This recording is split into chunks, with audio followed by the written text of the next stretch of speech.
what is your vision for your future in your chiropractic practice?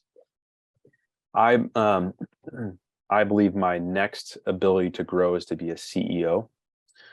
So here's one thing: as a new doc coming out, something called Profit First. Okay, is I think it's Mike McAllowitz, I think is his name. You should go buy the book and read it 10 times over. And you need to learn how to run a business. Okay, remember the E-Myth, right? E-Myth has what? We have the entrepreneur, right? We have the technician, okay?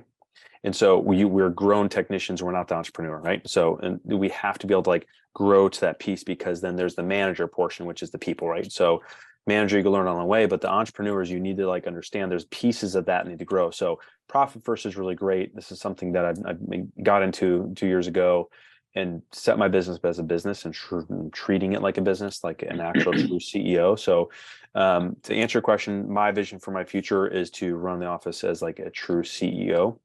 And that involves lots of different things that we need to have more conversations over. But running like that, no longer will I just be Dr. Pete, but I'll be business owner. And so I think there's a lot of growth, because my vision I can't limit my growth by my vision of being just me. So I need to be able to build that out. Excellent. Great answer. I know it's very vague, but it's for me, like I just want to point out is that I'm 14 years in practice, and now I'm going, ooh, I totally missed this little piece, and I have to figure out this piece for me to grow into the next evolution of who I am. And that in turn will grow the practice. Sure. And, even just pointing out your direction is going to, I don't think that's vague. I mean, it's basically the bottom line, but, like you said before, you're going to figure it out.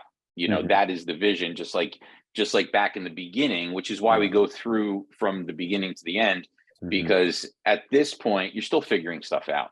And that's what everybody needs to understand is you're every time you set a new goal, you're doing it with a leap of faith, and I think that that's really, really important to understand. And you just keep growing into that vision. You don't ever shrink back to where you're comfortable. You always got to go to where you're uncomfortable. So I got that from what you just said.